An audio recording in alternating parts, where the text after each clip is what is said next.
বাহিরের কোনো ইয়া দিয়ে অ্যাড হইছো, ইমেল দিয়ে জয়েন করছো, সো তাদের রিমুভ করে দিয়েছে। তোমরা হচ্ছে ড্যাফোডিলের ইমেল ওলা দিয়ে জয়েন করো আর কি, তাহলে আর সমস্যা হবে না। আচ্ছা, আমার স্লাইডটা কি দেখা যাচ্ছে? জি স্যার। জি স্যার। আচ্ছা, তো শুরুতেই হচ্ছে, যেহেতু এটা ইন্ট্রোডাকশন টু প্যাথোলজি, সো এখানে শুধু শুরুতেই আমরা যে জিনিসটা দেখবো সেটা হচ্ছে প্যাথোলজি ডেফিনেশনটা দেখবো। সো প্যাথোলজি জিনিসটা কি, কেউ কি বলতে পারবো আমরা? ডেফিনেশন বলার দরকার নাই, প্যাথোলজি বলতে তুমি কি বোঝো ওইটাই বলো জাস্ট, তাহলেই হবে। স্যার টেস্ট করা। টেস্ট করা, গুড। আর আর কেউ?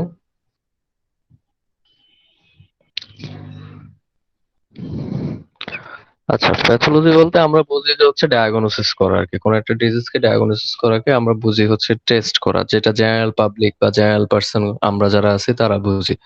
সো প্যাথোলজি শব্দটা হচ্ছে দুইটা শব্দের সমন্বয়ে গঠিত, একটা হচ্ছে প্যাথোজ আর একটা হচ্ছে লোগোস। সো প্যাথোজ মানে হচ্ছে সাফারিং, আর লোগোস মানে হচ্ছে স্টাডি। তার মানে হচ্ছে সায়েন্সের যে ব্রাঞ্চটাতে আমরা হচ্ছে সাফারিংস নিয়ে স্টাডি করি। সাফারিংস বলতে এখানে আমরা বোঝাচ্ছি হচ্ছে আহ, মনে করো দুর্ভোগ, বাংলা যদি বলি, তো ওইটাকে আমরা বলে হচ্ছে প্যাথোলজি। সো ডেফিনেশন আকারে যদি বলি তাহলে এটা হচ্ছে সায়েন্টিফিক স্টাডি অফ ডিজিজ। কোন একটা ডিজিজকে সায়েন্টিফিক্যালি যখন আমরা স্টাডি করি তখন আমরা এটাকে প্যাথোলজি বলি। আরো স্পেসিফিক্যালি গেলে যেটা বলা হয় যে এটা হচ্ছে scientific study of molecular, cellular, tissue or organ system in response to injurious agent or adverse influences. তার মানে হচ্ছে যখন কোনো একটা ইনজুরিয়াস এজেন্ট অথবা কোনো একটা অ্যাডভার্স ইনফেকশন আমরা বলতে পারি বা কেমিক্যাল বলতে পারি, ওর রেসপন্স ওর রেসপন্সে বা ওর কি বলা যায় ইনফেকশনের ফলে আমাদের বডিতে মলিকুলার লেভেলে অথবা সেলুলার লেভেলে যে ধরনের কি হয়, চেঞ্জ হয় বা চেঞ্জ আসে যখন কোনো একটা ইনফেকশন বা কোনো একটা কেমিক্যাল দ্বারা আমরা কি হয়ে থাকি, ইনফেক্টেড হই, তখন এইটার সায়েন্টিফিক স্টাডিটাকে আমরা বলি হচ্ছে প্যাথোলজি। তার মানে প্যাথোলজি দুইটা শব্দের সমন্বয়ে গঠিত, একটা হচ্ছে প্যাথোজ আর একটা হচ্ছে লোগোস। তার মানে হচ্ছে প্যাথোজ মানে হচ্ছে স্টাডি, প্যাথোজ মানে হচ্ছে সাফারিংস, আর লোগোস মানে হচ্ছে স্টাডি। তার মানে হচ্ছে প্যাথোলজি হচ্ছে স্টাডি অফ সাফারিংস, অথবা এটাকে আমরা বলতে পারি সায়েন্টিফিক স্টাডি অফ ডিজিজ। এবং এই সায়েন্টিফিক স্টাডিটা আমরা কিভাবে করে থাকি? সায়েন্টিফিক স্টাডিটা করে থাকি যখন আমাদের বডি কোনো ইনফেকশন বা কোনো কেমিক্যাল দ্বারা কি হয়ে থাকে, এফেক্টেড হয়, তখন আমাদের বডিতে সেলুলার মলিকুলার লেভেলে যে ধরনের চেঞ্জ আসে, ওই চেঞ্জটাকে আমরা যখন সায়েন্টিফিক্যালি রিড করব বা পড়বো, তখনই তাকে আমরা বলি হচ্ছে কি প্যাথোলজি। বুঝতে পারছে? জি স্যার। তার মানে প্যাথোলজি হচ্ছে তুমি সায়েন্টিফিক্যালি স্টাডি করবা যে কোনো একটা ডিজিজ দ্বারা যখন তুমি ইনফেক্টেড হবা, তোমার বডির মলিকুলার লেভেলে কি ধরনের চেঞ্জ আসছে, সেটাকে আমরা প্যাথোলজি বলতেছি। আচ্ছা, তারপরে যে ইয়াটা আছে, ডেফিনেশনটা আছে, সেটা হচ্ছে ডিজিজ। সো ডিজিজের ডেফিনেশন কি কেউ বলতে পারবা? ডিজিজ কি জিনিস?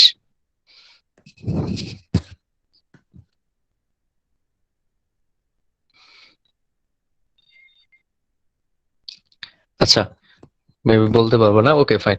সো ডিজিজ হচ্ছে যে আমরা বললাম যে আমাদের বডি কি হবে, বিভিন্ন ইনজুরিয়াস এজেন্ট বা ইনফেকশাস এজেন্ট অথবা বিভিন্ন কেমিক্যাল দ্বারা যখন আমাদের বডি ইনফেক্টেড হবে, তখন আমাদের বডির যে নর্মাল ফাংশনটা আছে, সেই নর্মাল ফাংশনটা অবশ্যই কি হবে, কোনো একটা চেঞ্জ আসবে। নর্মাল ফাংশনটা নর্মাল থাকবে না, অ্যাবনর্মাল হয়ে যাবে।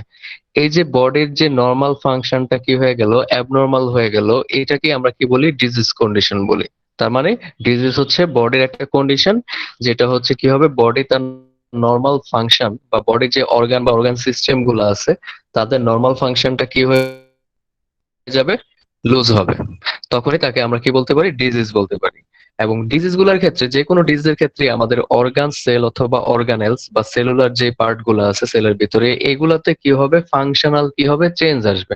তার মানে হচ্ছে আগে তারা যে ধরনের ফাংশন করতো, একটা অর্গান বা একটা সেল যে কাজটা করতো, সে ডিজিজ হলে সেই কাজটা কি করতে পারবে না, করতে পারবে না। কেন করতে পারবে না?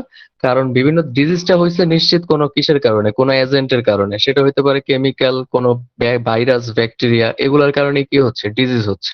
সো এরা যখন বডিকে ইনফেক্ট করবে, তখন বডির যে সেল, বডির অর্গান বা অর্গান সিস্টেম যেগুলো আছে, তাদের কি হবে, তাদের স্ট্রাকচারাল কোনো কিছু কি আসবে, পরিবর্তন আসবে। এবং এই স্ট্রাকচারাল পরিবর্তনগুলোর কারণে কি হবে, তার ফাংশন, নর্মাল যে ফাংশনটা আছে ওই অর্গান বা অর্গান সিস্টেমের, সেই ফাংশনটা সে কি করবে, হারায় ফেলবে।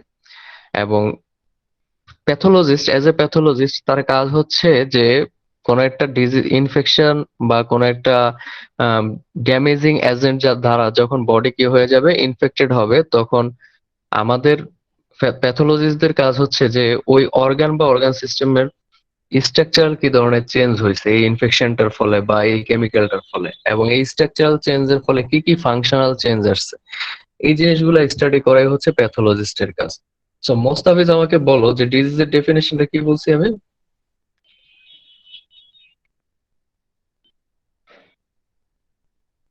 মোস্তাফিজ,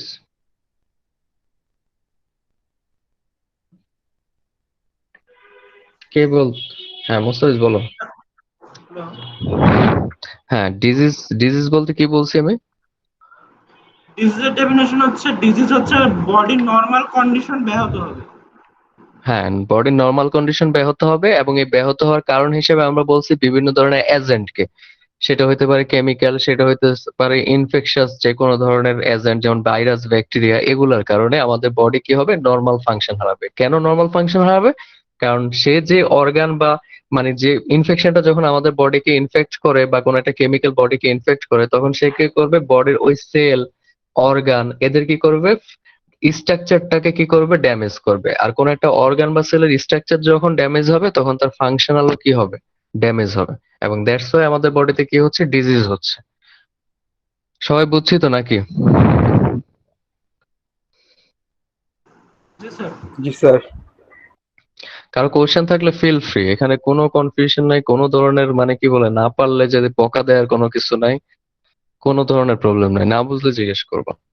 আচ্ছা, তারপরে যেটা আছে, আমরা হচ্ছে ক্যারেক্টারিস্টিক্স অফ ডিজিজ যদি বলি, তাহলে ডিজিজের ক্ষেত্রে কি কি হয়। তো শুরুতেই যেটা হবে যে কোনো, আমরা বলছি যে কোনো একটা কজ থাকবে ডিজিজের পিছনে, এবং এই কজটা হইতে পারে কোনো ধরনের প্যাথোজেন বা কোনো ধরনের কেমিক্যাল, যেটা হচ্ছে ডিজিজটাকে তৈরি করবে। এবং এই কজটাকে আমরা বলি ইটিওলজি বলি।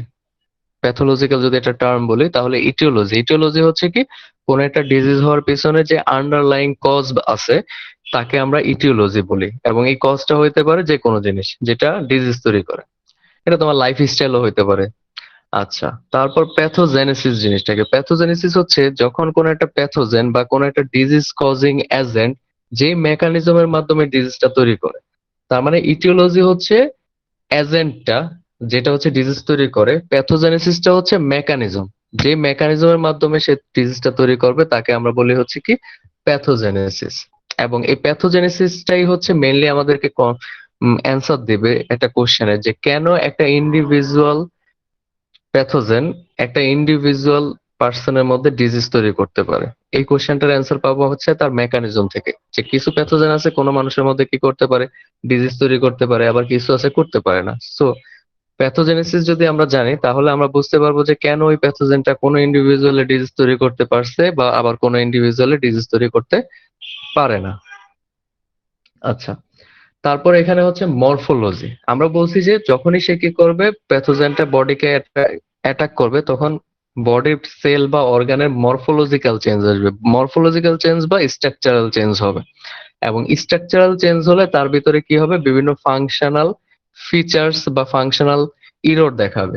সো এখানে আমরা তিন চারটা স্টেজ টোটালি পড়ছি। যে শুরুতে আমরা বলছি যে ইটিওলজি হচ্ছে কজিং এজেন্ট, যেটা হচ্ছে ডিজিজ তৈরি করবে। প্যাথোজেনেসিসটা হচ্ছে মেকানিজম, যে মেকানিজমের মাধ্যমে সে ডিজিজটাকে তৈরি করবে। মরফোলজি হচ্ছে স্ট্রাকচারাল চেঞ্জ, যে বডিতে ইনফেকশাস এজেন্টটা যখন অ্যাটাক করতেছে, তখন আমাদের বডির বিভিন্ন সেল বা টিস্যুতে কি ধরনের স্ট্রাকচারাল চেঞ্জ আসতেছে। আর ক্লিনিক্যাল সিগনিফিকেন্সটা হচ্ছে এই স্ট্রাকচারাল চেঞ্জের ফলে কি কি ধরনের ডিসফাংশন দেখাচ্ছে বডি এখন, বা ফাংশনাল, নতুন ফাংশনাল ফিচার্স দেখাচ্ছে, সেগুলো হচ্ছে ক্লিনিক্যাল ফিচার্স বা ক্লিনিক্যাল সিগনিফিকেন্স আমরা বলতে পারি। বুঝছি? জি স্যার। তার মানে চারটা জিনিস। এটা হচ্ছে ডিজিজ তৈরির, প্রথমে ইনফেকশন হবে, তারপর সে তার মেকানিজমের মাধ্যমে কি করবে, বডির মরফোলজিক্যাল চেঞ্জ আনবে, আর মরফোলজিক্যাল চেঞ্জের কারণে ফাংশনাল চেঞ্জ হবে। জাস্ট সিকোয়েন্স অফ অ্যাকশন আমরা যদি বলি। আচ্ছা, সো ইটিওলজি অলরেডি আমরা বলে ফেলছি যে ইটিওলজিকে হচ্ছে কি বিভিন্ন ফ্যাক্টর যারা হচ্ছে ডিজিজ তৈরি করতে পারে। এখানে উদাহরণ দেওয়া হচ্ছে ব্যাকটেরিয়া, ভাইরাস, এগুলা যারা হচ্ছে কি করতে পারে, ডিজিজ তৈরি করতে পারে। এখন দুই ধরনের ফ্যাক্টর অ্যাকচুয়ালি কাজ করতে পারে একটা ডিজিজ তৈরি করার জন্য। একটা হচ্ছে প্রিডিসপোজিং কজ অফ ডিজিজ, আর একটা হচ্ছে এক্সাইটিং কজ অফ ডিজিজ। এখন প্রিডিসপোজিং কজ অফ ডিজিজ হচ্ছে কি, মেইনলি হচ্ছে আন্ডারলাইং কজ। আন্ডারলাইং কজ বলতে বোঝাচ্ছে হচ্ছে, যেমন মনে করো কোন একজন পেশেন্টের ক্ষেত্রে যে এই যে যেমন সে ফর এক্সাম্পল তোমার করোনার কথাই যদি বলি, যে করোনা হচ্ছে, এখানে করোনাটা হচ্ছে এক্সাইটিং কজ অফ ডিজিজ। তার মানে হচ্ছে করোনাটা হচ্ছে সেই ফ্যাক্টরটা যেটা directly responsible for disease. Corona ভাইরাসটা হচ্ছে কিসের জন্য, যে কোভিড-19 যে ইয়াটা আছে সেটার জন্য রেসপন্সিবল, তাই না? সো সে হচ্ছে ডিরেক্টলি কি এই ডিজিজটার সাথে রিলেটেড। বাট এখন একটা পেশেন্টের ক্ষেত্রে কোভিড-19 কতটা সিভিয়ার হবে বা কেমন হবে, এটা ডিপেন্ড করে তার বডি কন্ডিশনের উপর, তার ইমিউন সিস্টেমের উপর। সো এখানে ইমিউন সিস্টেম বা তার বডি কন্ডিশনটা হচ্ছে তার আন্ডারলাইং কজ অফ ডিজিজ, বা এটাকে আমরা প্রিডিসপোজিং কজ অফ ডিজিজও বলি। তো এখানে দুইটা টার্ম, একটা হচ্ছে প্রিডিসপোজিং কজ অফ ডিজিজ আর একটা হচ্ছে exciting cause of disease. Exciting cause of disease হচ্ছে সেই ফ্যাক্টরটা যেটা ডিজিজের সাথে ডিরেক্টলি রিলেটেড, যেমন করোনা ভাইরাস ডিরেক্টলি রিলেটেড, যে কোনো এইচআইভি এইডস বা যে কোনো ভাইরাস ব্যাকটেরিয়া যারা হচ্ছে ডিরেক্টলি ডিজিজের সাথে রিলেটেড। আর ডিজিজটা তোমার বডিতে কেমন হবে বা তুমি কতটা ডিজিজটার প্রতি সাসেপ্টিবল হবা বা সংবেদনশীল হবা, এটা ডিপেন্ড করবে তোমার অন্যান্য আন্ডারলাইং ফ্যাক্টরস গুলোর উপরে, যেটাকে আমরা বলি হচ্ছে প্রিডিসপোজিং কজ অফ ডিজিজ। যেমন করোনা পেশেন্টের ক্ষেত্রে বলছি তার বডি ইমিউন সিস্টেম, যার বডি ইমিউন সিস্টেম দুর্বল তার ক্ষেত্রে ব্যাপারটা আরো বেশি সিভিয়ার হবে।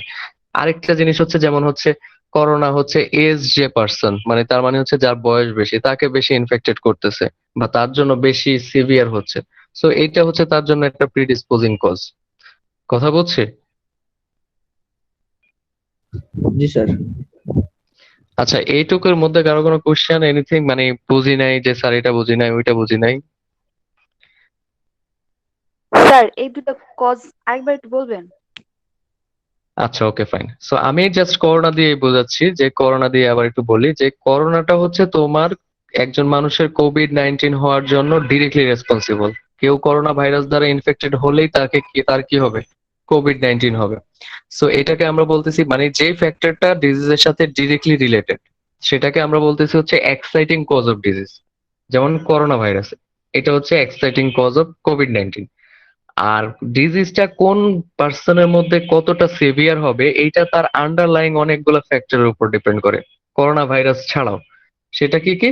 যেমন করোনা ভাইরাস একজনকে বেশি এফেক্টেড করবে যদি তার বডি ইমিউন সিস্টেম দুর্বল হয়, যদি পার্সনের বয়স বেশি হয়। তাহলে এই যে তার বয়স, তারপর হচ্ছে তার বডি ইমিউন সিস্টেম, এই দুইটা জিনিস হচ্ছে তার আন্ডারলাইং কজ, যেটা হচ্ছে করোনা ভাইরাস দ্বারা ইনফেক্টেড হওয়ার পরে ডিজিজটা কতটা সিভিয়ার হবে এটাকে কি করতেছে, ডিটারমাইন করতেছে।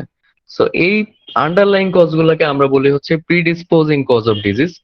আর এক্সাইটিং কজ অফ ডিজিজ বলতে আমরা বোঝাচ্ছি হচ্ছে ডিরেক্ট ফ্যাক্টর, যেটা হচ্ছে ডিরেক্টলি ডিজিজটা তৈরি করার জন্য রেসপন্সিবল। বুঝতে পারছে? জি স্যার। আর কারো কোনো কোশ্চেন? ইজি জিনিস, পড়লে বুঝবো আরো। আচ্ছা, তারপর হচ্ছে স্যার তাহলে স্যার এটা হ্যাঁ, বলছে যে স্যার আমাদের মানে ভাইরাস বা কোনো স্যার রোগ আমাদের দেহে হওয়ার জন্য স্যার যে দুর্বলতা আমাদের দেহের স্যার, এটাই কি স্যার পুরো প্রেডিসপোজিশন এটা করছে স্যার? দেহেরও হইতে পারে, হ্যাঁ, প্রিডিসপোজিং কোজটা আমাদের দেহের ক্ষেত্রেও হইতে পারে, তারপর আমাদের পরিবেশও হইতে পারে, আমাদের হ্যাবিটও হইতে পারে। যেমন মনে করো সে ফর এক্সাম্পল প্রিডিসপোজিং কজ যদি বলি, তাহলে যেমন ক্যান্সার তৈরি করার জন্য মেইন কজ হচ্ছে মিউটেশন, যেটা হচ্ছে exciting cause of disease, cancer তৈরির কথা যদি বলি। আবার কেউ মনে করো কি করতেছে, সে স্মোকিং করতেছে, তাহলে প্রিডিসপোজিং কজ অফ ক্যান্সার তার ক্ষেত্রে কি হবে, স্মোকিং, কারণ সে স্মোকিং করে, দ্যাটস ওয়াই তার ক্যান্সার হচ্ছে। কথা বুঝতে পারছে? হ্যাঁ স্যার, বুঝতে পারছি।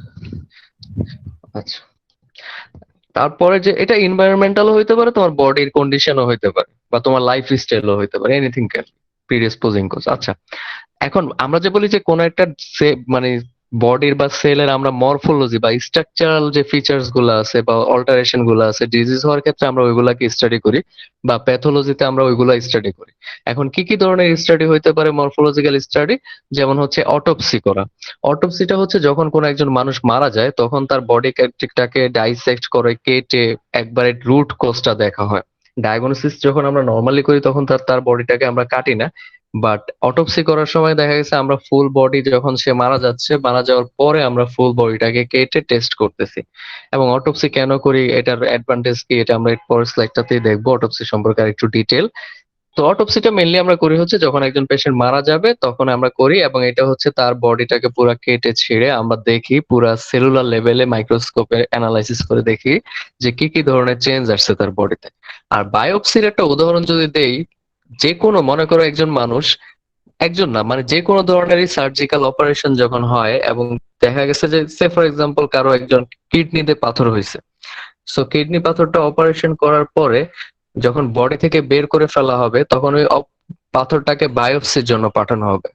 এবং মনে করো কারো বডিতে একটা টিউমার ছিল, সার্জারি করা হয়েছে, করে এটাকে আবার বায়োপসি টেস্টের জন্য পাঠানো হবে। কেন করা হয়? কারণ দেখা হয় যে যখন এটা মেইনলি হবে যে সার্জিক্যালি কোনো বডি পার্টকে যখন রিমুভ করা হবে, রিমুভ করার পরে সেটাকে কি করা হবে, বায়োপসি করার জন্য পাঠানো হবে। ওই পার্টটা, যে পার্টটা তোমার বডি থেকে রিমুভ করা হয়েছে সার্জারি করার মাধ্যমে, সেটাকে মাইক্রোস্কোপের নিচে অবজার্ভ করা হয়, দেখা হয় যে এখানে কোনো ধরনের অ্যাবনর্মালিটিস আছে কিনা, বা কোনো সিভিয়ার কোনো প্রবলেম ওইখানে আছে কিনা, বা দেখা গেছে যে অনেক ক্ষেত্রেই দেখা গেছে যে ওইটা স্টাডি করে ক্যান্সার ডিটারমিনেশন করা হয়। দেখা গেছে যে ওইটা স্টাডি করলে বোঝা যাবে যে কারো ক্যান্সার আছে কি ক্যান্সার হয় নাই। দেখা গেছে কারো নর্মাল একটা টিউমার হয়েছে, ওইটা কেটে অপারেশন করে বের করে নেওয়া হয়েছে, এখন ওই টিউমারটা কি আসলেই নর্মাল না ওইটা কোনো ক্যান্সার টিউমার, এই জিনিসগুলো স্টাডি করার জন্য নর্মালি বায়োপসি করা হয়। এবং বায়োপসি, তিন ধরনের বায়োপসির কথা এখানে বলা হয়েছে। একটা হচ্ছে সার্জিক্যাল বায়োপসি, যেটা আমি একটু আগে বললাম যে সার্জারি করে বডি থেকে রিমুভ করে ফেলা হয়েছে, পরে ওইটাকে বায়োপসি করা হয়েছে। আরেকটা হচ্ছে ট্রু কাট নিডল বায়োপসি। এটা হচ্ছে নর্মালি দেখা গেছে যে কোনো স্কিনের নিচে, মনে করো তোমার বডির খুব ডিপ পোর্শন বা ভিতরে কোনো সেল লাগবে না তোমার এই স্টাডিটা করার জন্য, এটা করার জন্য লাগবে হচ্ছে স্কিনের নিচে কোনো টিউমার, বা যেটাকে তুমি জাস্ট একটা নিডল দিয়ে ওই টিউমার থেকে সেল বের করে নিয়ে আসতে পারবা এবং এনে তুমি মাইক্রোস্কোপের নিচে স্টাডি করতে পারবা। সো ওইগুলোর জন্য যেটা করা হয়, ওইটার জন্য ট্রু কাট নিডল বায়োপসি করা হয়। আর এন্ডোস্কোপিক বায়োপসিটা কি, এন্ডোস্কোপি তো অলরেডি আমরা জানি, তাই না? জি স্যার। এন্ডোস্কোপিতে যেটা করা হয় যে তোমার বডির কোন একটা পার্টকে একটু ক্যানুলা করা হয়, ক্যানুলা বা কাটা হয়, কেটে ওইটা দিয়ে একটা চিকন পাইপের মতো ঢুকানো হয়, যেটা মাথার মধ্যে একটা কি থাকে তোমার, অনেক সময় কাটা হয়, অনেক সময় দেখা গেছে তোমার বডি ক্যাভিটি যেগুলো আছে যেমন নাক দিয়ে, তারপর হচ্ছে মুখ দিয়ে, যেমন মনে করো তুমি মনে করো স্টোমাকে দেখতে চাচ্ছ, স্টোমাকের কোন একটা সেল, এখন স্টোমাক তো তুমি নিডল দিয়ে স্টোমাক থেকে সেল বাইর করতে পারবে না, যেহেতু এটা বডির ভিতরের পার্ট। সো এক্ষেত্রে যেটা হয়, ওই যে চিকন একটা পাইপের মাথায় হচ্ছে তোমার কি লাগানো হয়, ক্যামেরা লাগানো থাকে, এবং ওই ক্যামেরাটা হচ্ছে, ক্যামেরা সহ ওই পাইপটাকে তোমার বডির ভিতরে পাস করা হয় এবং দেখা হয় ওই পজিশন গুলা, যেমন স্টোমাকের ভিতরের অবস্থা কিরকম। অনেক সময় দেখা গেছে ক্যামেরার সাথে একটা সার্জিক্যাল অ্যাপারেটাসও যুক্ত করে দেওয়া হয়, যেটা দিয়ে হচ্ছে তোমার ওই স্টোমাক থেকে একটু সেল নিয়ে আসা হয়, আনার পরে তারপর ওইটাকে মাইক্রো মানে মরফোলজিক্যাল স্টাডি করা হয়, বা ওইটার গঠন দেখা হয় ঠিকঠাক আছে কিনা। সো এন্ডোস্কোপিক বায়োপসিটা করা হয় মেইনলি হচ্ছে বডির ভিতরের কোনো জায়গা থেকে যদি সেল নিয়ে বায়োপসি করার দরকার পড়ে তখন। আর ট্রু কাট নিডল বায়োপসিটা মেইনলি করা হয় যখন বডির সারফেস, যেমন স্কিনের কাছাকাছি, যেটাকে তুমি নিডল দিয়ে রিস্ট করতে পারবো, ওইসব জায়গাগুলোতে যখন তুমি ওইসব জায়গাগুলো সেলকে পড়বা তখন হচ্ছে তোমার করা হয়, ট্রু কাট বায়োপসি, নিডল বায়োপসি করা হয়। আর লাস্ট যেটা আছে আমাদের, সেটা হচ্ছে সাইটোলজি। সাইটোলজি হচ্ছে স্টাডি অফ সেল। তার মানে হচ্ছে যখন আমরা কোনো একটা ডায়াগনোস্টিক প্রসেসে আমরা সেল নিয়ে পড়াশোনা করব, তখনই তাকে আমরা সাইটোলজি বলি। এবং এক্ষেত্রে সেলের দুইটা পার্ট নিয়ে আমরা পড়াশোনা করতে পারি। একটা হচ্ছে সেলের যে সারফেস আছে, সারফেস বলতে এখানে সে ফর এক্সাম্পল মনে করো কি হলো যে কারো ওরাল ক্যাভিটি বা মুখের ভিতরে একটা টিউমার আছে।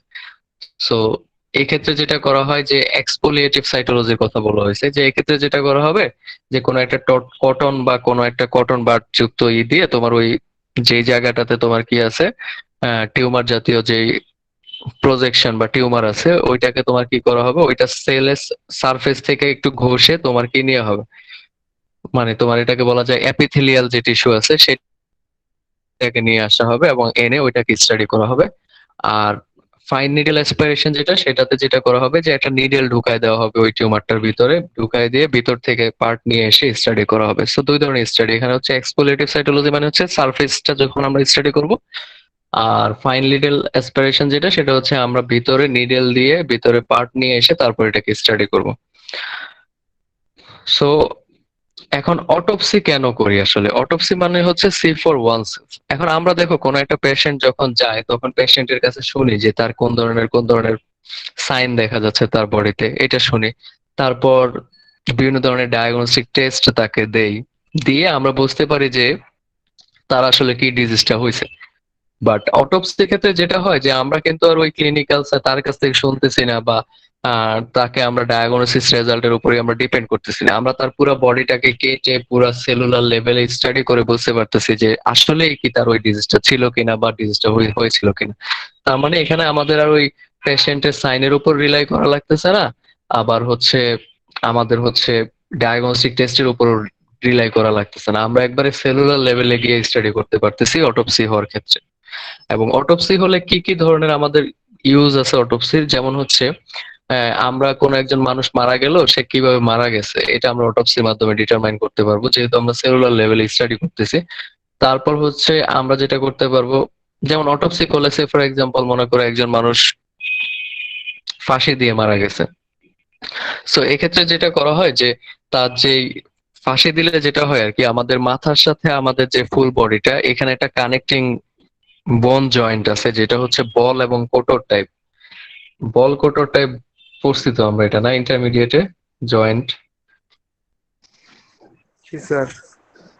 মানে হচ্ছে একটা কোটরের ভিতরে বল ঢুকানো থাকে, এই টাইপের যে জয়েন্ট গুলো সেটাকে আমরা বলি হচ্ছে বল এন্ড জয়েন্ট, কোটর টাইপ জয়েন্ট আর কি।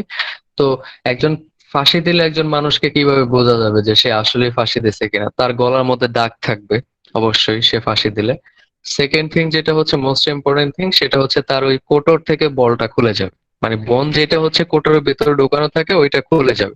সো যখন আমরা কেটে দেখবো যে না তার বোনটা খোলা কোটর থেকে, তখন আমরা বুঝতে পারবো যে সে আসলে ফাঁসি দিয়ে মারা গেছে। বুঝতে পারছি? তো অটোপসির মাধ্যমে অ্যাকচুয়ালি আমরা যেটা করতে পারি সেটা হচ্ছে আমরা একটা পেশেন্ট কি কেন মারা গেছে, কিভাবে কেন মারা গেছে না কিভাবে মারা গেছে সেটা আমরা আইডেন্টিফাই করতে পারবো অটোপসির মাধ্যমে।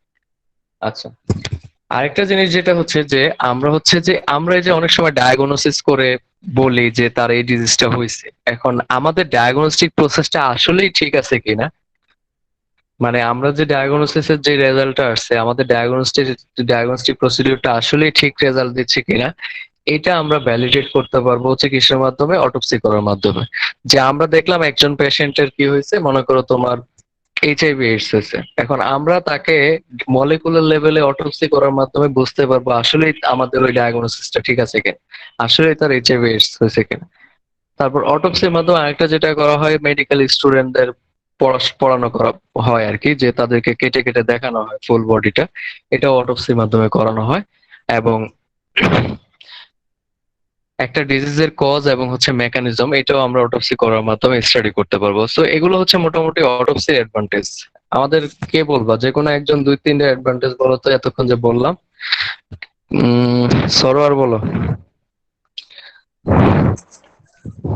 স্যার অটোপসিস করা হয় হচ্ছে মেডিকেল স্টুডেন্ট স্টাডি করার জন্য একটা, গুড। তারপরে হচ্ছে হচ্ছে স্যার কি কারণে হচ্ছে বা রোগী মারা মারা গেছে, গেল, হ্যাঁ হ্যাঁ ওই জন্য করা ওইটা হয়। আমরা জানতে পারবো। আর ডায়াগনোসিসটা সঠিকভাবে হচ্ছে কিনা এটা হ্যাঁ, আমরা যে মানে বললাম যে তার এটা হয়েছে, আসলে মলিকুলার লেভেলে স্টাডি করে আমরা বলতে পারবো যে তার ওটা হয়েছিল কি, তার মানে আমাদের জি স্যার, ডায়াগনোসিসটা ঠিকঠাক আছে কিনা, এটা আমরা নিশ্চিত অটোপসির করা। মাধ্যমে বুঝতে। হ্যাঁ, গুড। জি স্যার। তো বুঝছি সবাই? হ্যাঁ জি স্যার, বুঝছি। বোরিং লাগতেছে না তো? না স্যার, ভালো লাগতেছে। বোরিং লাগলে বলবো, আমরা একটু ব্রেক নিব দরকার হয়। তোমাদের মধ্যে যে যে গান টান পারো একটু গান টান শুনাইলে আমাদের সকাল সকাল। হ্যাঁ, আচ্ছা, তারপর আমরা চলে যাই পরের টপিক গুলাতে। এখানে অনেকগুলো ইন্টারেস্টিং টপিক আছে। এখন মানে ডেফিনেশন আছে অ্যাকচুয়ালি। সাইন সিম্পটম আমরা বলি না যে, আমরা বলি না, আমরা অনেক পড়াশোনা করে আসছি যে সাইন সিম্পটম লেখো, অমুক ডিজিজের সাইন লেখো, সিম্পটম লেখো। এখন সাইন কি আর সিম্পটম কি, কে কে বলতে পারবো বলো দেখি একজন। এই দুইটার মধ্যে পার্থক্য আছে, দুইটা সেম জিনিস না আর কি। স্যার সিমটম হচ্ছে উপসর্গ, আর হুম। সাইন হচ্ছে লক্ষণ আর কি, এমন টাইপের কিছু। এটা তো ট্রান্সলেট করলা, অ্যাকচুয়ালি জিনিসটা কি? মানে স্যার আপনার জ্বর হলে শরীর গরম হয়ে যাবে, এটা হচ্ছে উপসর্গ। আর হুম। সাইন তো স্যার, আচ্ছা, আমি বলি। ভালো বলছো সরোয়ার, ধন্যবাদ। ভালো হয়েছে, অনেক কিছুই বলতে পারছো, তোমার এটা সম্পর্কে নলেজ আছে, বোঝা গেছে। আচ্ছা, সাইন সিম্পটম। সাইন হচ্ছে পেশেন্ট যেটা নোটিস করে। পেশেন্ট যেটা নোটিস করে বলতে, পেশেন্ট তোমার কাছে আসার পরে পেশেন্ট ফার্স্টেই তোমাকে যে জিনিসগুলো বর্ণনা করবে, ঠিক আছে? বাট তুমি দেখতে পারবা না, পেশেন্ট ওটা ফিল করবে এবং পেশেন্ট তোমাকে বলবে। সেটাকে আমরা বলি হচ্ছে সাইন। শোনা যাচ্ছে কথা? জি স্যার। আচ্ছা, এখন এখন পেশেন্ট তোমাকে কি কি আইসা বলতে পারে? পেশেন্ট বলতে পারে যে স্যার আমার শরীর ব্যথা করে, তারপর স্যার আমার মাথা ব্যথা করে, তারপর আমার দুর্বল লাগে।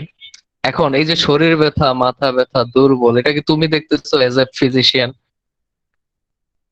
দেখতেছো না। বাট রোগী বা পেশেন্ট যে, সে ওইটা ফিল করতেছে, সে আইসা তোমাকে বললো। তার মানে হচ্ছে কোন একটা ডিজিজে যেই ইন্ডিকেশনস গুলা পেশেন্ট পারসিভ করবে বা বুঝতে পারবে, এবং সে তোমাকে বলবে, বাট তুমি অ্যাজ এ ফিজিশিয়ান তুমি এটা নোটিসও করবে না, বুঝতেও পারবে না। তখন সেটাকে আমরা বলি হচ্ছে সিমটম। বুঝতে পারছে?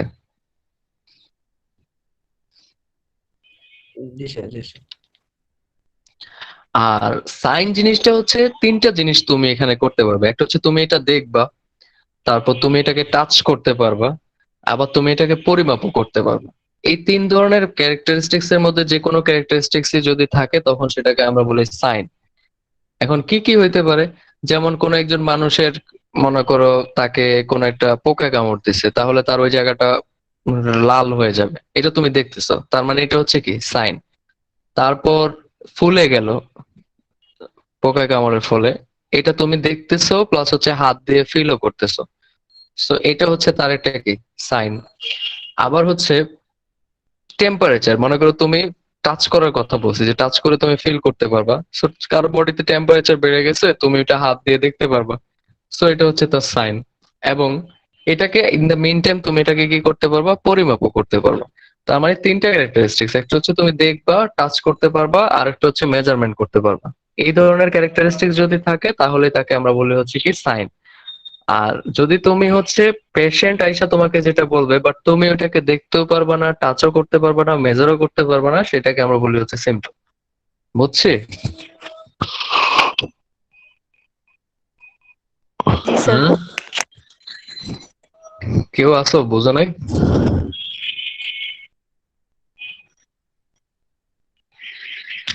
আচ্ছা, তারপরে যেটা আছে সেটা হচ্ছে অনসেট। অনসেটটা হচ্ছে আসলে কি স্টার্ট অফ ডিজিজ। কোন একটা ডিজিজ শুরুটাকে আমরা বলে, অনসেটের বাংলা হচ্ছে শুরু বা সূচনা বলতে পারি আমরা। সো কোন একটা ডিজিজের শুরুটাকে আমরা বলি হচ্ছে অনসেট। এখন কোন একটা ডিজিজের শুরু দুই ধরনের হইতে পারে, যেটা আমরা আরেকটু পরেও পড়বো। একটা হচ্ছে অ্যাকিউট আর একটা হচ্ছে ক্রনিক।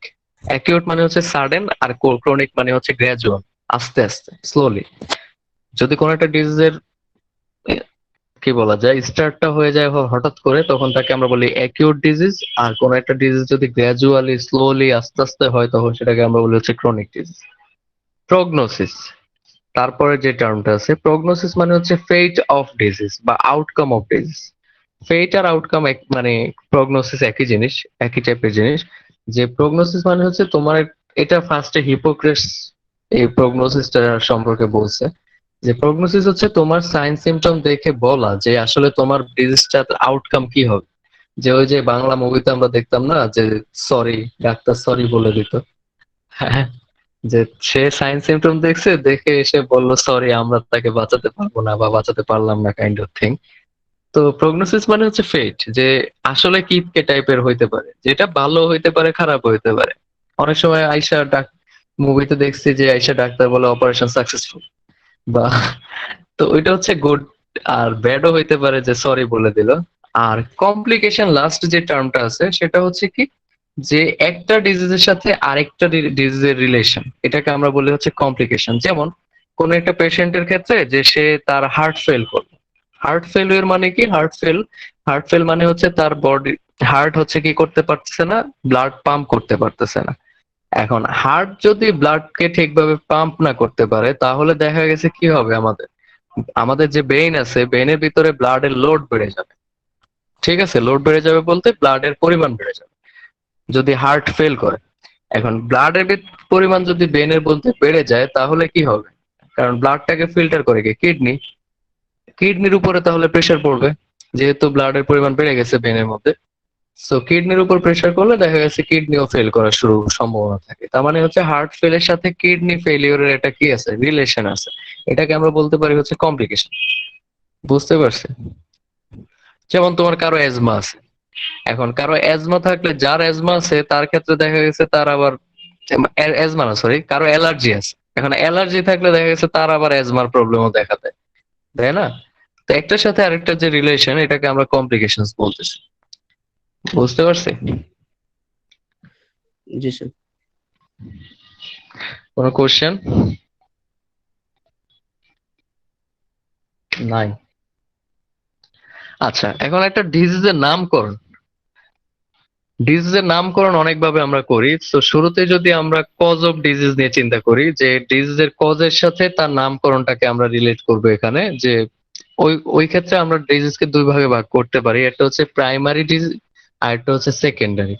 যেমন এটার উদাহরণ যদি দিয়ে বলি তাহলে হচ্ছে প্রাইমারি হাইপারটেনশন, সেকেন্ডারি হাইপারটেনশন। তো প্রাইমারি মানে হচ্ছে কি, যখন কোন একটা ডিজিজের ক্ষেত্রে তার আন্ডারলাইং কজ বা ডিজিজটার কজ সম্পর্কে আমরা জানবো না, তখন তাকে আমরা বলি হচ্ছে প্রাইমারি ডিজিজ বা প্রাইমারি, যেমন প্রাইমারি হাইপারটেনশন। আর সেকেন্ডারি মানে হচ্ছে যখন ওই ডিজিজটার আন্ডারলাইং কজ সম্পর্কে আমরা জানবো, তখন তাকে আমরা সেকেন্ডারি ডিজিজ বলি, যেমন হচ্ছে সেকেন্ডারি হাইপারটেনশন। এবং সেকেন্ডারি হাইপারটেনশনের ক্ষেত্রে আন্ডারলাইং ডিজিজ হচ্ছে কি, আন্ডারলাইং কজ কি কি হইতে পারে, যেমন অবিসিটি হইতে পারে, কেউ মোটা তাই তার হাইপারটেনশন, প্রেগনেন্সি, প্রেগনেন্সির কারণে হাইপারটেনশন হতে পারে, বিভিন্ন মেডিকেশন, বিভিন্ন ধরনের ওষুধ নিলেও প্রেশার বেড়ে যেতে পারে। তারপর হচ্ছে, যেমন এখানে একটা উদাহরণ দেওয়া আছে, রেনাল আর্টারি স্টেনোসিস। তার মানে হচ্ছে রেনাল আর্টারি স্টেনোসিস মানে হচ্ছে কি, আমাদের কিডনিতে যে দুইটা আর্টারি হচ্ছে ব্লাড সাপ্লাই দেয় দুই কিডনিতে, ওই দুই আর্টারির মধ্যে যখন কোনো ধরনের ব্লক হবে, এবং ব্লক হওয়ার কারণে ব্লাড কি করতে পারবে না, কিডনিতে সাপ্লাই হইতে পারবে না ঠিকঠাক ভাবে। এবং কিডনিতে যদি ব্লাড ঠিকভাবে সাপ্লাই না হয়, তাহলে কিডনি কি করতে পারবে না, ব্লাডটাকে ভালোভাবে ফিল্টার করতে পারবে না। আর কিডনি ব্লাড ফিল্টার করতে না পারলে কি হবে, আমাদের ব্লাডের পরিমাণ ভেনে বা আর্টারিতে বেড়ে যাবে, এবং এটাকে, ব্লাডের পরিমাণ বেড়ে গেলে কি হবে, আলটিমেটলি হাইপারটেনশন হবে, তাই না? তো এই যে কজ গুলা, যে ওবেসিটি, প্রেগনেন্সি, তারপর হচ্ছে মেডিকেশন, তারপর হচ্ছে রেনাল আর্টারি স্টেনোসিস, এই কজ গুলা সেকেন্ডারি হাইপারটেনশনের ক্ষেত্রে আমরা জানি। বাট প্রাইমারি হাইপারটেনশনের ক্ষেত্রে কোনো ধরনের কজ আমরা কি করতে পারতেছি না, গেস করতে পারতেছি না, ইডিওসিনক্রেটিক। তার মানে এটা সম্পর্কে আমরা কিছু জানি না, কি কেন হয়েছে এই হাইপারটেনশনটা। এখন আমাদের একজন বলবে যে রেনাল আর্টারি স্টেনোসিস বলতে কি বলছিলাম, সিকোয়েন্সিয়াল, একটার সাথে আরেকটা রিলেশন বলছিলাম, একটা সিকোয়েন্স আকারে। কে বলবে আমাদেরকে এখন এটা? উম,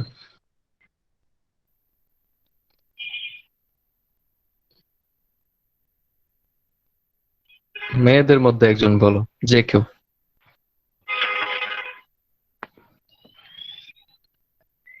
যে বুঝছো সেই বলো।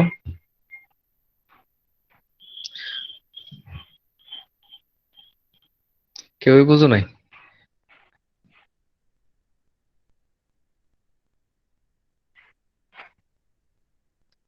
কে বুঝছো, যে বুঝছো সেই বলো, ছেলে মেয়ে না, যে বুঝছো সেই বলো।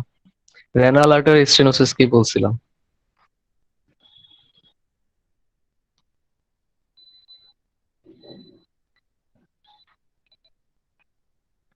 কনক বলো। জি স্যার, স্যার বললাম রেনাল আর্টারি স্টেনোসিস কি বলছি বলো। স্যার এটা হলো স্যার আমাদের, যেমন স্যার আমাদের দেহের একটা রোগের পরে স্যার আরেকটা জিনিস যেমন নির্ভর করে স্যার। আচ্ছা আমি আবার একটু বলি, সেটা হচ্ছে রেনাল আর্টারি স্টেনোসিস আমরা বলছি সেকেন্ডারি হাইপারটেনশনের একটা কজ।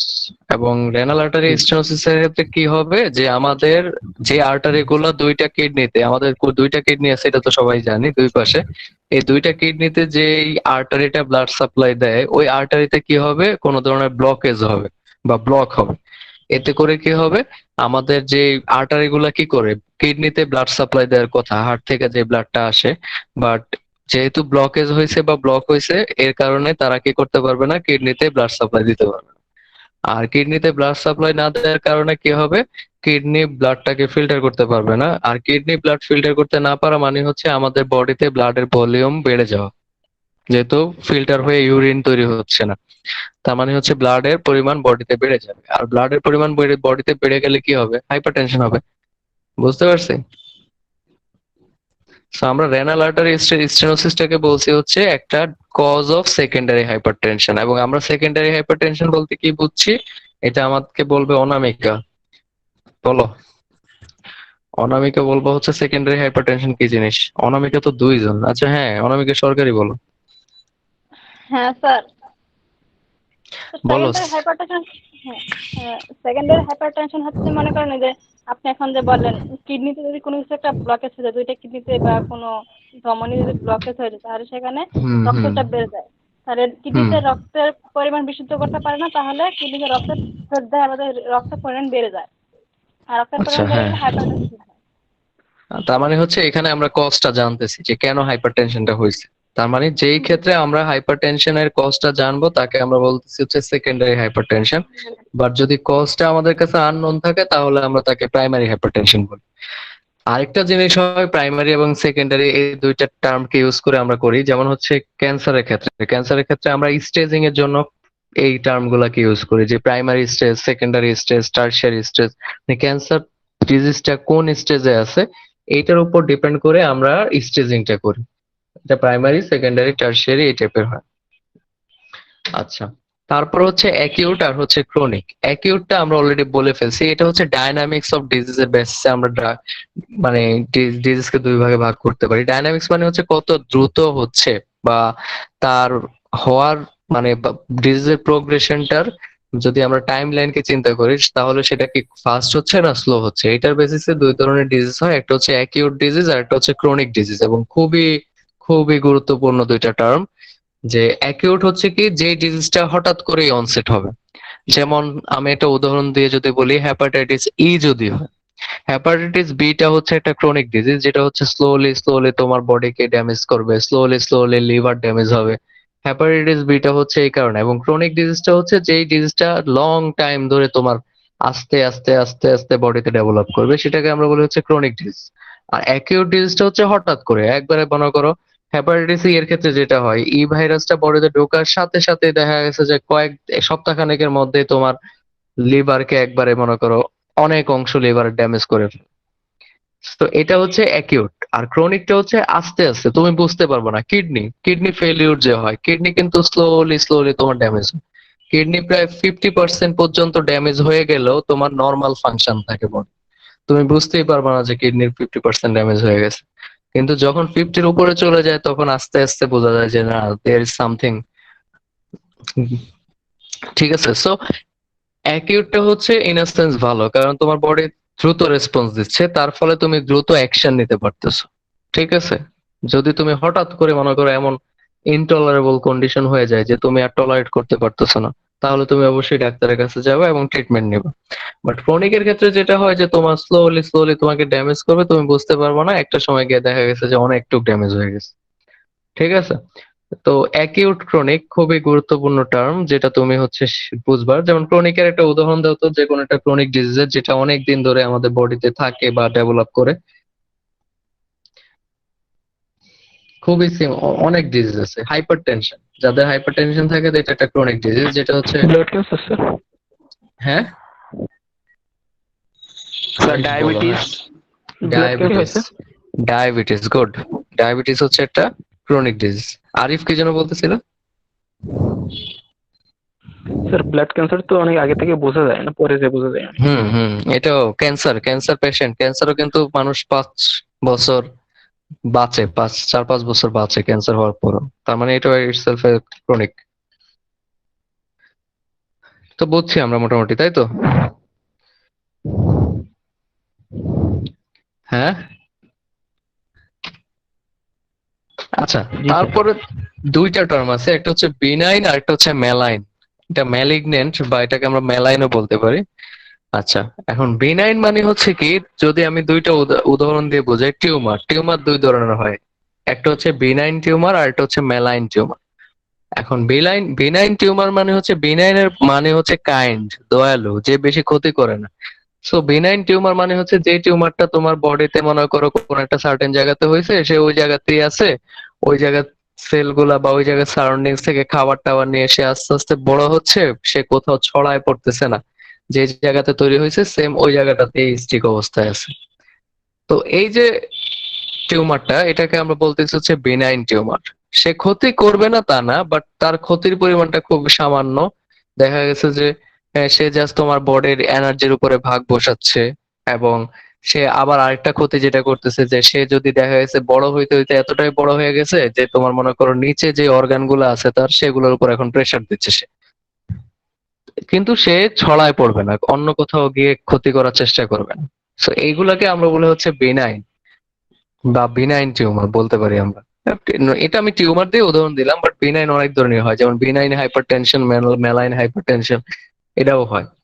আর মেলাইন ক্ষেত্রে যেটা হচ্ছে কি, মেলাইন হচ্ছে সে দুষ্ট প্রকৃতির, সে শুধুমাত্র এক জায়গায় তৈরি হয়েছে, সে খুব বড় হবে না হয়তোবা, বাট সে কি করবে, খুব দ্রুত ছড়াবে। সে এক জায়গায় তৈরি হয়েছে, বাট সে কন্টিনিউয়াসলি সেল তার বডি থেকে সেল রিলিজ করতে থাকবে। দেখা গেছে তার বডি থেকে যে সেল, মানে সে যেই সেলটা আছে তার থেকে আরো নতুন নতুন সেল তৈরি হবে, এবং এগুলা বিভিন্ন জায়গায় ছড়ায় পড়বে।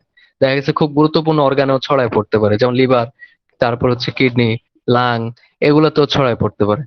এবং যেহেতু সে সংখ্যায় বৃদ্ধি করতে পারছে, এবং সে হচ্ছে তোমার অন্যান্য অর্গান গুলাকেও সে ইনফেক্টেড করতেছে, এবং সে হচ্ছে তোমার কাইন্ড অফ খুবই ক্ষতিকারক, যেটা ক্যান্সার হইলে হয়। মেইনলি ক্যান্সারের মেটাস্টেসিস পর্যায়ে যেটা আছে, সেটাতে দেখা গেছে কি হয়, ক্যান্সার সেল গুলা ছড়ায় পড়তে থাকে ফুল বডিতে।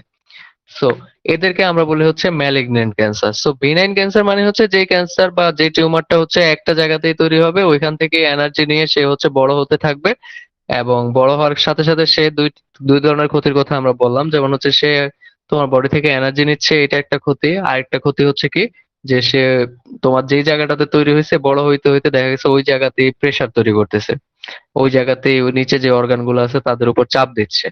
তো এটা হচ্ছে বিনাইন টিউমার। আর ম্যালাইন টিউমারটা হচ্ছে দুষ্ট প্রকৃতির, সে এক জায়গায় তৈরি হবে বাট ছড়ায় পড়বে ফুল বডিতে।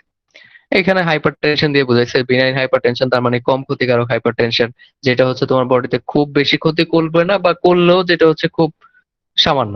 আর ম্যালাইন যে হাইপার টেনশনটা আছে সেটা হচ্ছে খুব দ্রুত, র্যাপিডলি কি করবে, তোমার প্রেশারটা বেড়ে যাবে এবং সাইন সিমটম গুলাকে দেখাবে, এবং বেশি পরিমাণে ক্ষতি করবে, যেমন হচ্ছে মাথা ব্যথা হবে। তা এমনকি দেখা গেছে যে প্রেশার এতটাই বেড়ে গেছে যে তোমার চোখের ভিতরে যে আমাদের হিউমার গুলো আছে, অ্যাকুয়াস হিউমার, ভিট্রিয়াস হিউমার যেগুলো আমরা বলি, ওদেরও প্রেশার বেড়ে যাওয়ার কারণে তোমার দেখা গেছে যে আলটিমেটলি তোমার রেটিনা ড্যামেজ হইতে পারে, মানে তোমার ব্লাইন্ডনেস তৈরি হইতে পারে। তারপর তোমার কিডনি ফেলিওর হইতে পারে, অথবা স্ট্রোক হইতে পারে। তো মেলাইনটা হচ্ছে একটু সিভিয়ার। বুঝছি বিনাইন আর মেলাইন। স্যার এটা কি মানে কিওর করা যায় ম্যালিগনেন্টটা? যেমন স্যার বিনাইনটা হচ্ছে ক্রায়োসার্জারির মাধ্যমে হচ্ছে কিওর করা যায়, বাট এটা হুম, বিনাইনটা কিউর করা যায়, বাট মেলাইনটা কিউর করা, এখন ক্যান্সারের ক্ষেত্রে যদি বলি, তাহলে ক্যান্সার ম্যালিগনেন্ট পর্যায়ে গেলে আসলে কিউর করাটা টাফ হয়ে যায়, মেটাস্টেসিস পর্যায়ে যেটা আর কি। যে এতে করে দেখা গেছে যে তোমার বডির যেমন একটা পার্টে যদি ক্যান্সার সেলটা থাকে, তাহলে দেখা গেছে সার্জারি করে তুমি রিমুভ করে ফেললে, বাট যখন সমস্ত শরীরে ছড়ায় পড়বে, তখন একটা ডায়াগনোসিস করা হয়, যেটা হচ্ছে তোমার ওই যে নিউক্লিয়ার যে রেডিও অ্যাক্টিভ যে ম্যাটেরিয়াল গুলো আছে, রেডিও ইমেজিং বলা হয় আর কি, যেখানে দেখা হয় যে তোমার বডির কোন কোন জায়গাতে আসলে ক্যান্সার সেলটা ছড়ায় পড়ছে, এবং এটা দেখা গেছে অনেক জায়গায় ছড়ায় পড়ে, তখন আর সার্জারিতে হয় না, তখন হয় কেমোথেরাপি দেওয়া লাগে বা রেডিওথেরাপি দেওয়া লাগে। এবং রেডিওথেরাপি এবং কেমোথেরাপি এগুলোর আবার দেখা গেছে সাইড এফেক্ট অনেক বেশি। তো এমনিতেই ক্যান্সার পেশেন্টের শরীরের কন্ডিশন ভালো না, তাকে আরো রেডিও এবং কেমোথেরাপি দিয়ে তার বডির কন্ডিশন আরো খারাপ হয়ে যায়, দেখা গেছে ওইগুলা সাইড এফেক্টে সে মারা যায়।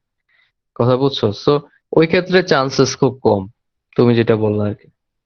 দেখা গেছে এমনি তো তোমার এমনি বেনাইন যেটা থাকে ওইটাকে তো তুমি সার্জারি বা তুমি যে ক্রায়ো সার্জারির কথা বললা ওইগুলো করে হ্যাঁ রিমুভ করে দেওয়া যায়, বাট এই ক্ষেত্রে টাফ। এবং এই জন্যই বলা হয় যে তুমি তোমার বডি থেকে সামান্য একটা মনে করো প্রজেকশন, যেটাকে আমরা যে বলি তিল টাইপের প্রজেকশন থাকে না অনেকের বডিতে, কালো কালো, জি ওগুলোও স্যার, তো অনেকে দেখা গেছে অপারেশন, হ্যাঁ আঁচিল টাইপ, ওইগুলাকে অপারেশন করলেও বলা হয় যে তোমার বায়োপসি করানোর কথা, কারণ বলা তো যায় না কোনটার মধ্যে কি আছে। সো বলা হয় যে আঁচিলও যদি তুমি অপারেশন করে ফেলে দাও, তাহলেও তোমাকে ওইটা বায়োপসি করে দেখা উচিত যে ওইটা আসলে কোনো ক্যান্সারের জীবাণু বা ই বহন করে কিনা। কারণ তুমি দেখা গেছে যে ওইটাকে ফেলে দিলা এবং নিশ্চিন্তে ঘুরতে থাকলা, বাট আস্তে আস্তে ওইটা মেটাস্টেসিস পর্যায়ে চলে গেল, তখন দেখা গেছে তোমার আউট অফ কন্ট্রোল হয়ে যাবে ব্যাপারটা। বুঝতে পারছি? জি স্যার। আচ্ছা, তারপর হচ্ছে আমরা ডিজিজের নমেনক্লেচার যেহেতু পড়তেছিলাম, আরেকটা হচ্ছে ইপোনেমাস নেম আর কি।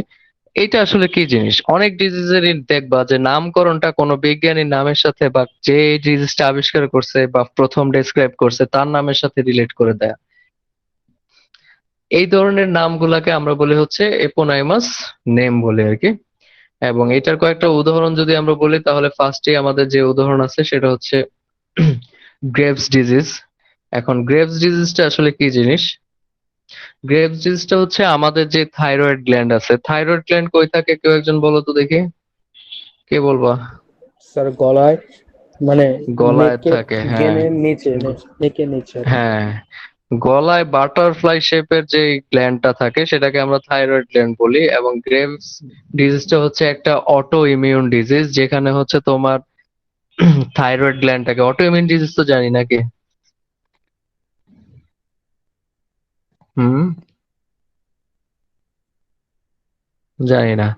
আচ্ছা, অটো ইমিউন ডিজিজ হচ্ছে আমরা জানি আমাদের বডিতে ইমিউনিটি আছে তাই না, যেটা হচ্ছে আমাদের বডির বিভিন্ন বডিতে ফরেন পার্টিকেল বা বাহিরের কোনো ম্যাটেরিয়াল বডিতে ঢুকলে সে হচ্ছে ওই ফরেন পার্টিকেলটাকে মারামারি করে মেরে ফেলে। তো অটো ইমিউন ডিজিজটা আসলে কি হয়, যে অটো ইমিউন ডিজিজের ক্ষেত্রে আমাদের যে বডির যে প্রোটেকটিভ বা প্রোটেকশন, আমরা যদি বলি বডিতে যে পুলিশ আছে, সেই পুলিশ যখন হাইপার অ্যাক্টিভ হয়ে যায়, দেখা গেছে সে বডিতে ফরেন পার্টিকেল তো মারে মারে বডির নর্মাল যে ফাংশনাল জিনিসগুলো আছে বা অর্গান গুলো আছে সে তাদেরকেও এফেক্টেড করে। যেমন আমাদের যে ডায়াবেটিস হয়, ডায়াবেটিসের ক্ষেত্রে ডায়াবেটিস কিন্তু অটো ইমিউন ডিজিজের কারণে হইতে পারে, যেহেতু প্যানক্রিয়াসের বিটা সেল থেকে হচ্ছে ইনসুলিনটা জেনারেট করে। তো অটো ইমিউন ডিজিজ হলে দেখা গেছে প্যানক্রিয়াসের ওই বিটা সেলটা কি হয়ে যায়, মেরে ফেলে, বিটা সেলটাকেই আমাদের বডি ইমিউন সিস্টেম মেরে ফেলে।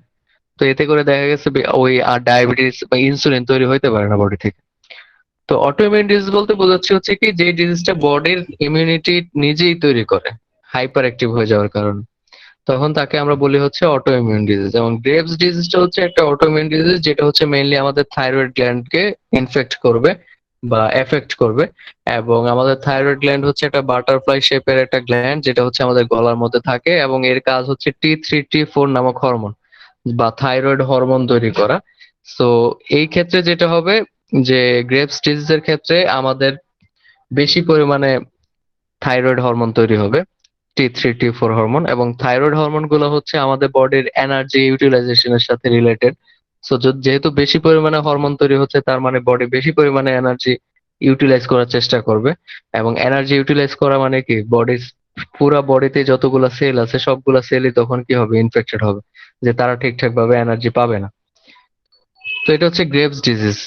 আর Paget's disease of the nipple, এটা হচ্ছে কাইন্ড অফ কি, এটা হচ্ছে ব্রেস্ট ক্যান্সার, কাইন্ড অফ আর কি ব্রেস্ট ক্যান্সার। এবং যখন ব্রেস্ট ক্যান্সার হবে, এই পেজেটস ডিজিজের ক্ষেত্রে যেটা হবে যে তার ব্রেস্ট ক্যান্সার হয়েছে, এবং ব্রেস্ট ক্যান্সার হওয়ার কারণে তার নিপলের মধ্যে হচ্ছে একজিমা টাইপের এক ধরনের লক্ষণ দেখা যাবে, যে তার নিপল একজিমা দ্বারা ইনফেক্টেড হবে। সো এটাকে আমরা বলি হচ্ছে পেজেটস ডিজিজ অফ দ্য নিপল। যেখানে হচ্ছে ব্রেস্ট ক্যান্সার, এবং ব্রেস্ট ক্যান্সার হওয়ার ফলে কি হচ্ছে নিপলটা একজিমা দ্বারা বা একজিমা টাইপের সিমটম দেখাবে। তারপর হচ্ছে ক্রোনস ডিজিজ। ক্রোনস ডিজিজটা হচ্ছে একটা আমাদের ইনফ্ল্যামেটরি বাউল ডিজিজ বা ইনফ্ল্যামেটরি বাউল সিনড্রোম আমরা বলতে পারি, যেখানে আমাদের ডাইজেস্টিভ সিস্টেমটা যেটা আছে সেটা ইনফেক্টেড হবে এবং ইনফ্লামেশন শো করবে। আর এটা এক এক মানুষের ক্ষেত্রে ডাইজেস্টিভ সিস্টেমের এক এক পার্ট আসলে অ্যাকচুয়ালি ইনফেক্টেড হয়। সো এটাকে আমরা ক্রোনস ডিজিজ বলি। আর হস্কিন ডিজিজ যেটা আছে সেটা হচ্ছে মেইনলি ক্যান্সার, বা এটাকে আমরা হস্কিন লিম্ফোমা বলি। লিম্ফোমা বলতে আমরা লিম্ফেটিক সিস্টেম তো পড়ে আসছি, তাই না? লিম্ফেটিক সিস্টেম পড়াইছে ফিজিওলজিতে? জি স্যার পড়াইছি। আচ্ছা, লিম্ফেটিক সিস্টেম হচ্ছে আমাদের বডির বিভিন্ন জায়গাতে দেখবা যে যেমন গলার নিচে, তারপর হচ্ছে আমাদের কি বলে আর্মপিট, যেটা আর কি বগলের নিচ, ওইখানে দেখা গেছে পিচ্ছি পিচ্ছি লিম্ফ নোড বা লিম্ফ নোড থাকে আর কি। তো এই লিম্ফ নোড গুলার কাজ হচ্ছে কি, লিম্ফ নোড গুলাতে বিভিন্ন ধরনের আমাদের লিম্ফোসাইটস গুলা তৈরি হয়, যারা হচ্ছে আমাদের বডিকে বিভিন্ন ধরনের ফরেন পার্টিকেল থেকে প্রোটেক্টেড করে। তো এখন হজকিন লিম্ফোমা যেটা আছে এটা হচ্ছে অ্যাকচুয়ালি আমাদের, এবং লিম্ফ কি বলে লিম্ফোসাইট তৈরি করার মাধ্যমে সে বিভিন্ন ধরনের ব্যাকটেরিয়া বা ইয়েকে কিল করার ট্রাই করে। এই যে আমরা টনসিল বলি, টনসিল হচ্ছে একটা লিম্ফ নোড, যেটা হচ্ছে বিভিন্ন ধরনের ব্যাকটেরিয়ার সাথে ফাইট করে বা ফরেন পার্টিকেলের সাথে ফাইট করে আমাদের বডিকে প্রোটেক্টেড রাখে। বাট দেখা গেছে সে নিজেই, মানে তার মানে হচ্ছে সে হচ্ছে পুলিশ। সে কি করবে, আমাদের বডিকে বিভিন্ন ফরেন ইয়া থেকে প্রোটেক্টেড রাখবে। বাট মাঝে মাঝে দেখা গেছে পুলিশ ফরেন পার্টিকেলের সাথে মারামারি করতে করতে নিজেই ইনফেক্টেড হয়ে যায়। সো এটা যদি নর্মাল ইনফেকশন হয় তখন তাকে আমরা বলি হচ্ছে যেমন টনসিলের ক্ষেত্রে টনসিলাইটিস বলি। আর যদি দেখা গেছে যে না, সে হচ্ছে তার মধ্যে আসলে সিভিয়ার প্রবলেম হয়েছে, দেখা গেছে ক্যান্সার টাইপ প্রবলেম হয়েছে, তখন সেটাকে আমরা লিম্ফোমা বলি। লিম্ফ নোডের ক্যান্সারকে আমরা লিম্ফোমা বলি। এবং হস্কিন ডিজিজটা হচ্ছে এই লিম্ফোমাকে আমরা হস্কিন ডিজিজ বলি, মানে লিম্ফ নোডের ক্যান্সার। এবং এক্ষেত্রে যেটা হবে যে লিম্ফ নোড গুলা বড় বড় হয়ে যাবে সাইজে।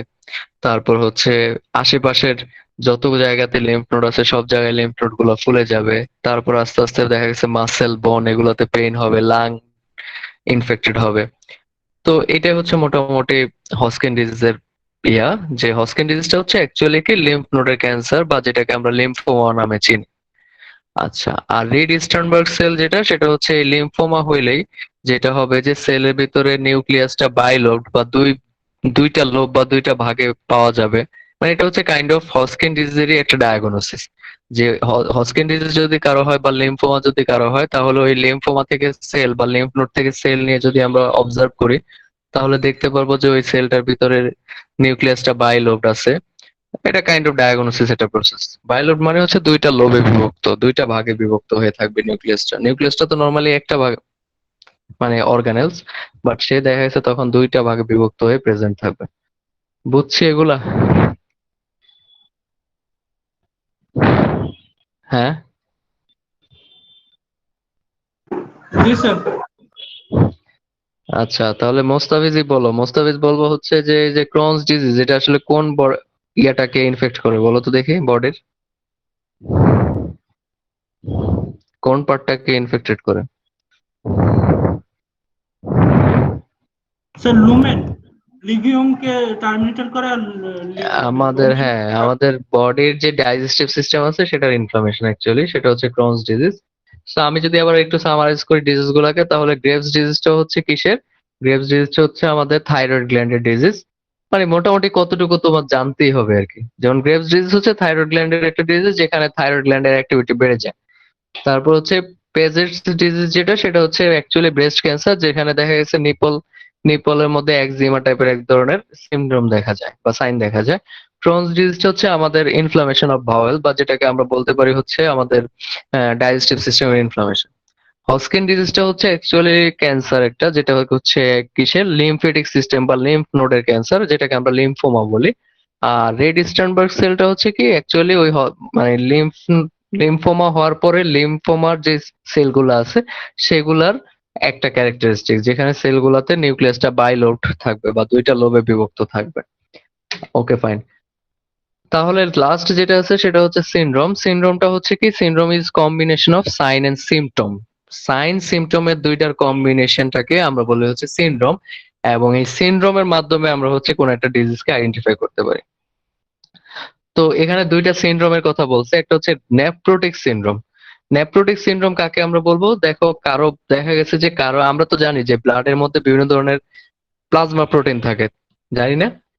যেমন হচ্ছে অ্যালবুমিন, গ্লোবিউলিন, এগুলো আমরা পড়ে আসছি।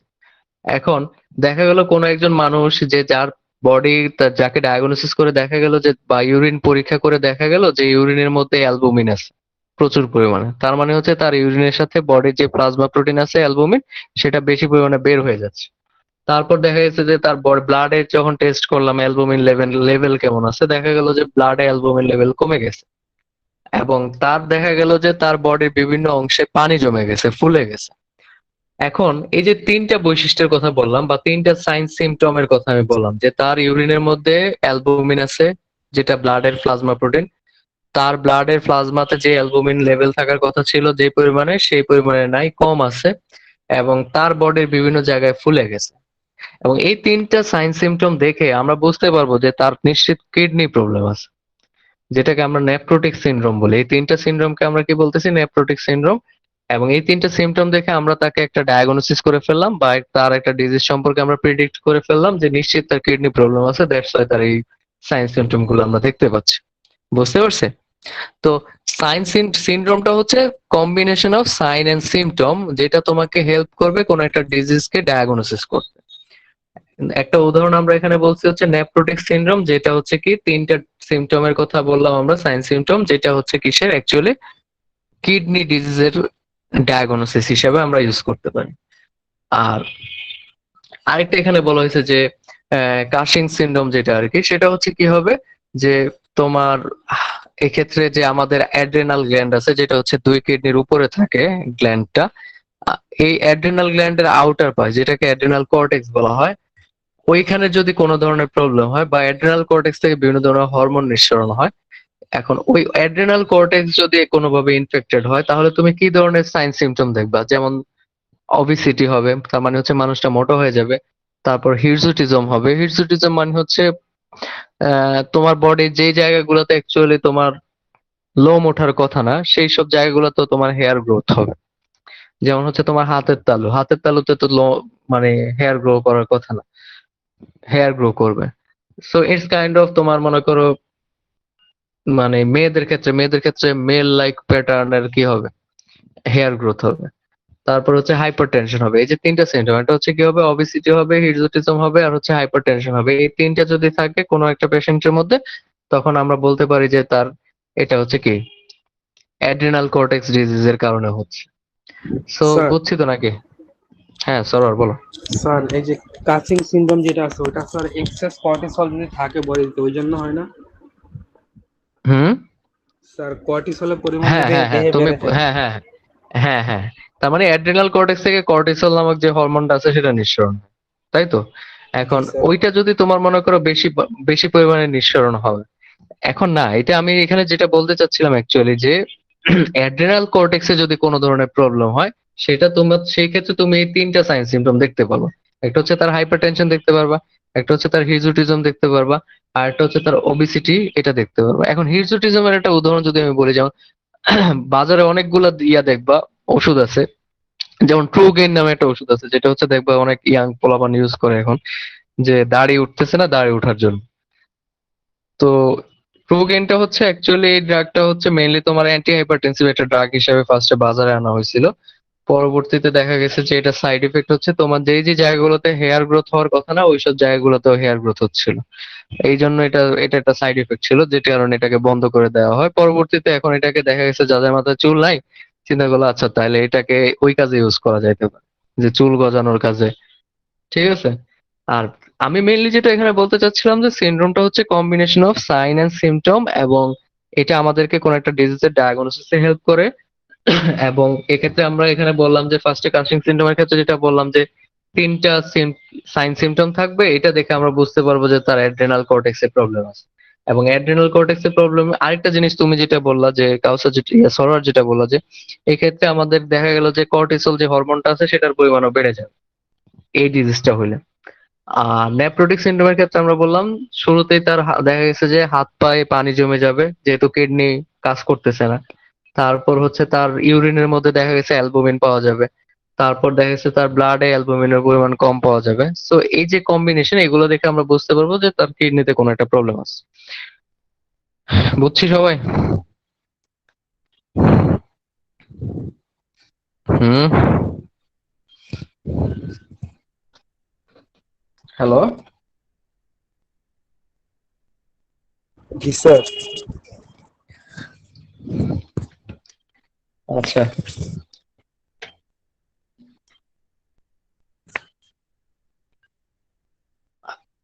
আজকে এটুকুই থাক নাকি? জি স্যার। এটা বলার পর সবাই রেসপন্স করে, আর এতক্ষণ বলতেছিলাম বুঝছি কিনা কেউ রেসপন্স করেনি।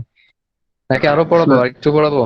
স্যার লাস্ট 2 মিনিট স্যার খুব নেট প্রবলেম হচ্ছিল স্যার, আপনার কথা বেঁধে বেঁধে আসতো স্যার, আমি বুঝতেছিলাম না কিছু। নেটওয়ার্কের প্রবলেম করতেছে লাইভে? জি স্যার, আমার স্যার আমি করতে চাই না স্যার, আমার খুব প্রবলেম হচ্ছিল স্যার। ও আচ্ছা, তুমি হচ্ছে ওই ভিডিওটা দেখে নিবা। আর একটু পড়াই দিই নাকি?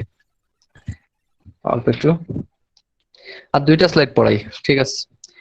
আচ্ছা, এপিডেমিওলজি খুবই গুরুত্বপূর্ণ একটা জিনিস। এপিডেমিওলজি জিনিসটা হচ্ছে কি আসলে, যে এতক্ষণ আমরা যে ডিজিজ নিয়ে পড়াশোনা করতেছিলাম এটা হচ্ছে ইন্ডিভিজুয়াল পার্সনের ক্ষেত্রে, আর যখন আমরা কোনো একটা ডিজিজের প্যাটার্ন একটা পপুলেশনের মধ্যে পড়বো বা পপুলেশন বা একটা কমিউনিটির মধ্যে স্টাডি করবো, তখন তাকে আমরা এপিডেমিওলজি বলি, বা এটা বাংলা হচ্ছে রোগ তত্ত্ব বলা হয় আর কি।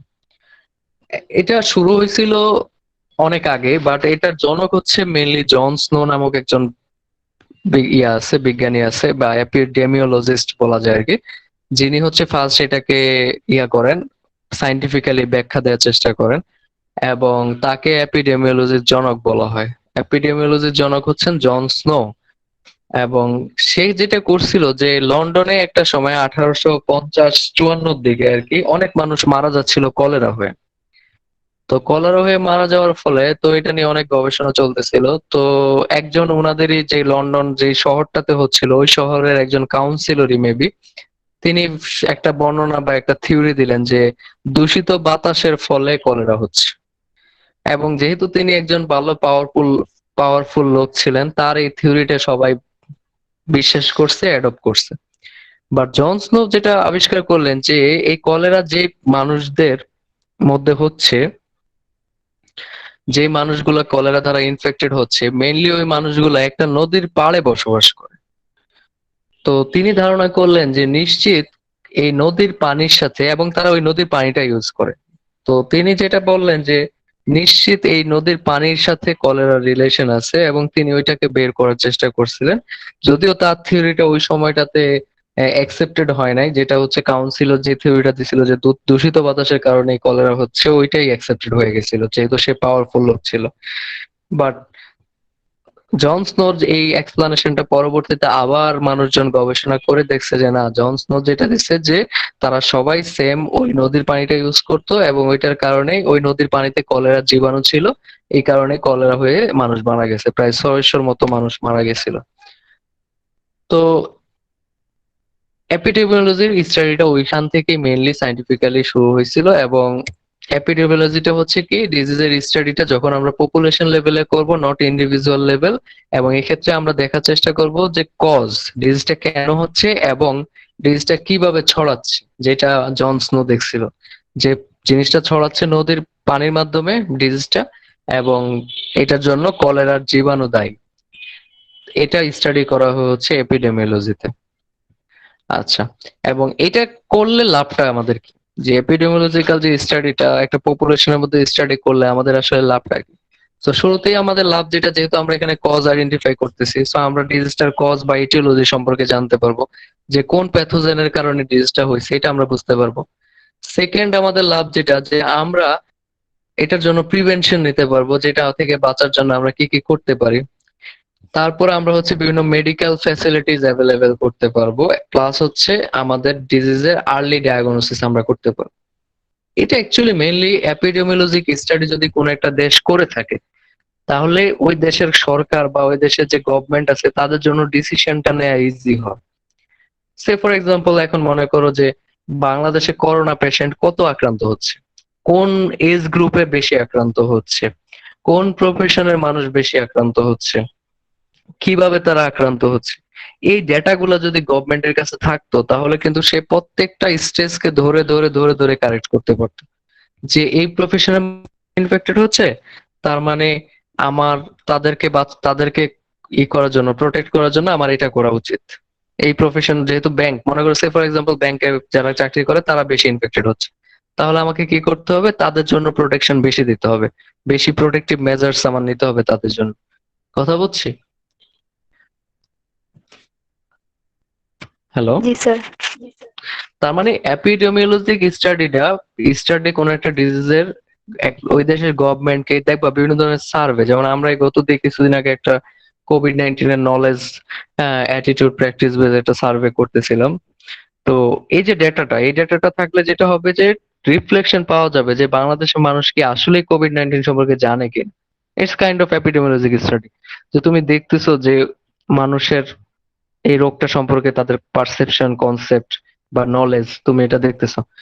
সিমিলার ওয়েতে তোমার যখন কোন একটা ডিজিজের ডিটেইল ডেটা তোমার কাছে থাকবে, সেটা তোমার গভর্নমেন্টকে সামগ্রিকভাবে তোমার কি বলে ব্যবস্থা নিতে সাহায্য করবে, ঠিক আছে, বা ডিজিজটাকে ট্যাকেল করতে সাহায্য করবে। লাস্ট তিনটা ডেফিনেশন বলেই শেষ করে দেবো আজকের লেকচার। সেটা হচ্ছে এন্ডেমিক। এন্ডেমিক মানে হচ্ছে কোনো একটা ডিজিজ পার্মানেন্টলি যখন কোনো একটা সার্টেন রিজিয়ন বা পপুলেশনের উপরেই থাকে, ওই জায়গা থেকে অন্যান্য এলাকাতে আসে না, তখন সেটাকে আমরা বলি হচ্ছে এন্ডেমিক।